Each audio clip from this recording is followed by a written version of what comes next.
অট্টালিকাতে নয়, কুঁড়ে ঘরে আছে প্রকৃত সুখ, শান্তি আর অচেতন নিদ্রা। নৌকার মধ্যে এইভাবে ভাত রান্না করে খাচ্ছে।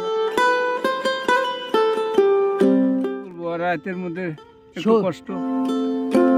বন্ধুরা, এই পান্ডার চরে খিচুড়ি রান্না হচ্ছে। নদী হলো বাগান, চর হলো গাছ, আর এই কুঁড়ে ঘরগুলো যেন বাগানের ফোটা ফুল, চাষিরা যার মালিক। বলছি চিলমারির ভ্রাম্যমান গ্রাম পান্ডাচরের কথা, যেখানে বর্ষায় বিদায়, শীতে সংসার, 6 মাসের ঠিকানা। হ্যাঁ বন্ধুরা, আজকের ভিডিওতে এখানকার মানুষের যাপিত জীবন আপনাদের কাছ থেকে দেখাবো। পৃথিবীর যে আলো আছে এটা সবার জন্য, কিন্তু এই আলো সবার জীবনে সমানভাবে জ্বলে না। কেউ বাঁচে সুখে, কেউ বাঁচে দুঃখে। কিন্তু এই যে আমি যে নদীটার তীরে আসছি, এখানকার মানুষজনদের জীবন কিভাবে চলছে সেটাই আপনাদেরকে দেখাবো। এই যে নদী, নদীর পাড়ে গড়ে উঠেছে এই রকম ছোট ছোট কুঁড়ে ঘর, গড়ে উঠেছে কয়েকটি বসতি। এখানে এরা কুঁড়ে ঘরেই এভাবে জীবনযাপন করে। তো এদের বাতি সুখে চলছে না দুঃখে চলছে সেটাই আপনাদেরকে দেখাবো।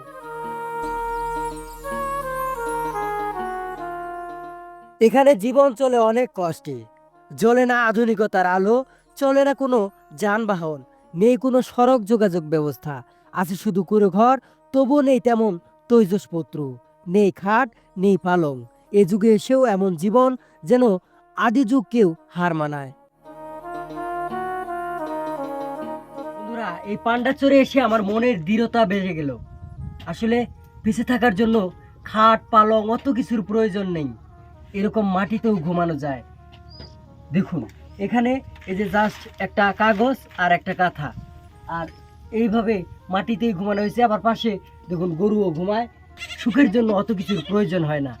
এইসব চর ঘুরুন, এইসব মানুষের কাছে আসুন, আপনিও দেখবেন আপনার ভিতর থেকে চাহিদা কমে আছে এবং আপনি সুখে থাকতে পারবেন। জীবন বাঁচানোর তাগিদে জীবিকা নির্বাহ করতে হয়। কৃষি যেন তার একমাত্র ভরসা। তবে মাছ ধরেও জীবিকা নির্বাহ করে অনেকেই, কিন্তু মাছ ধরে জীবিকা নির্বাহ করা এই মানুষটির জীবন একদমই আলাদা। জীবন বাঁচানোর তাগিদে জীবিকা নির্বাহ করতে হয়, এটা সবাই জানি। কিন্তু এই জীবিকা মানুষ কতভাবে নির্বাহ করে তা কি জানেন? এই দাদুর দিকে একবার তাকান, নৌকার মধ্যে এইভাবে ভাত রান্না করে খাচ্ছে। অর্থাৎ দাদু কতদিন থেকে আসছেন? 2 দিন হলো আসছি। 2 দিন থেকে বাড়ি থেকে আসছেন? 2 দিন হলো আসছি।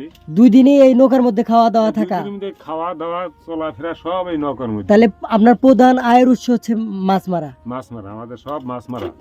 তো কেমন আসে মাছ? বর্তমানে এখন কামড়ার দামই থাকে না। বর্তমানে মাছ নদী নালা নাই, এখন নদী নালা নেই গিয়ে পানি। আর মনে করেন 1 নম্বর ক্ষতিকর এই যে রিং জাল, কারেন্ট জাল, এগুলো ক্ষতিকরের কারণে নদীর মাছ পাওয়া যায় না। এখন আমাদের বর্তমানে খুব কষ্টের উপর দিন নির্ভর করতেছি আমরা মৎস্যজীবী মানুষ। আসলে এই জীবনগুলো থেকে শিক্ষার অনেক কিছু আছে।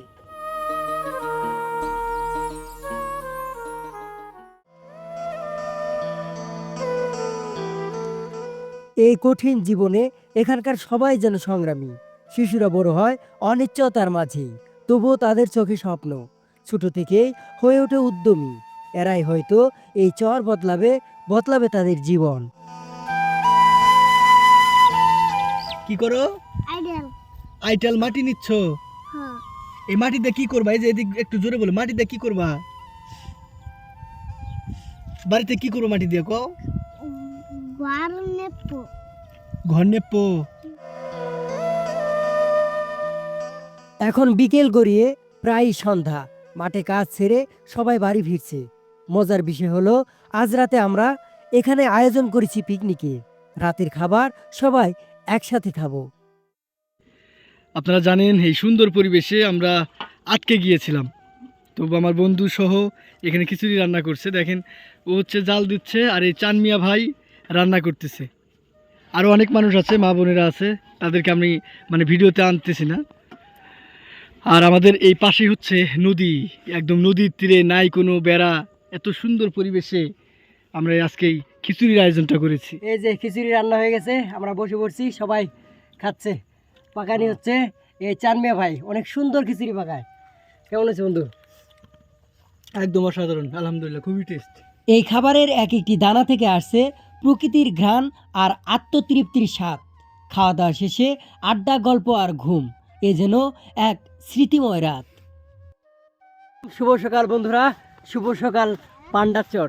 তো আমরা এই পান্ডার চরে আজকে এই যে ছোট্ট গ্রামটা, কুড়েঘরের গ্রামের পাশেই এই যে ক্যাম্পিং করে মানে আজকের রাতটা এখানেই কাটালাম।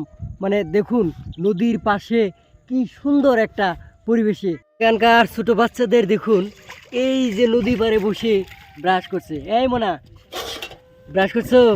এখানে মুখ ধোয়া নদীর পানি দিয়ে? হ্যাঁ, তুমি ব্রাশ করছো? তো দেখুন নদী পাড়ের বাচ্চারা, এই নদী তাদের সাথে একদম মিশে গেছে। তো সকালেই বড় ভাইয়েরা উঠে নদীর পাড়ে বসে আছে। তো এখন কি করবেন? আর কি করবো, কাজ নাই তো এখন বর্তমান কাজ নাই না। তো দেখুন কাজ নাই এখন। এই যে যাদের গরু আছে তাদের তো আর কাজের শেষ নেই। এই যে উনি গরুকে ঘাস দিচ্ছেন।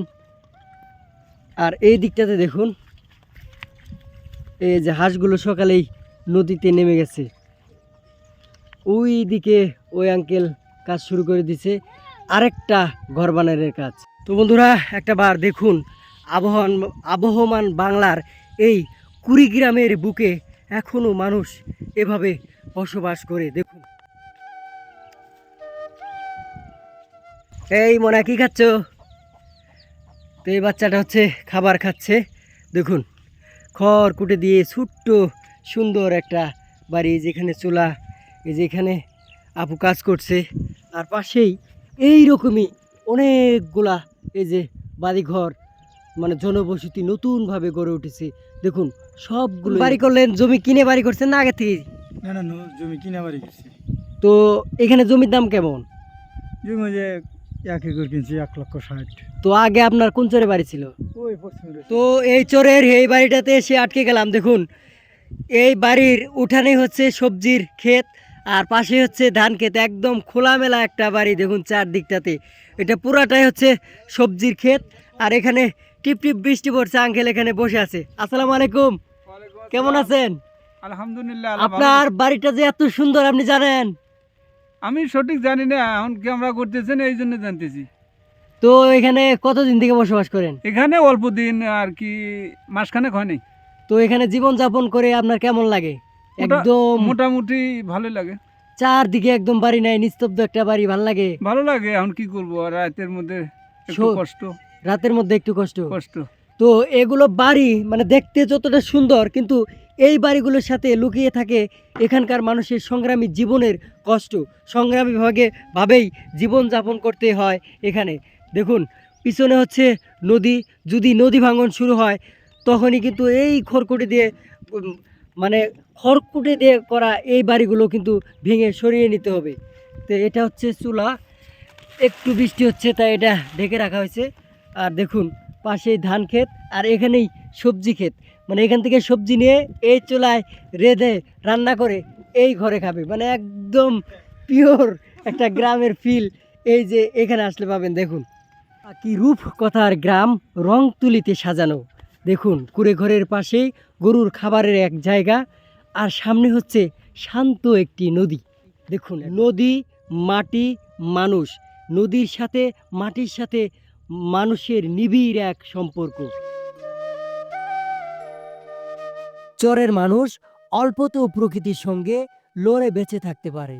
কুড়ে ঘরেও যে শান্তিতে ঘুমানো যায়, এজন্য তার বাস্তব উদাহরণ। আধুনিকতার বাইরে গিয়েও জীবন যে এত সুন্দর হতে পারে, পান্ডার চর তার প্রমাণ। বন্ধুরা আজকে বিদায় নিচ্ছি পান্ডার চর থেকে। সম্পূর্ণ ভিডিও জুড়ে আপনার মতামত কমেন্টে লিখবেন। সবাই ভালো থাকবেন, সুস্থ থাকবেন। আল্লাহ হাফেজ।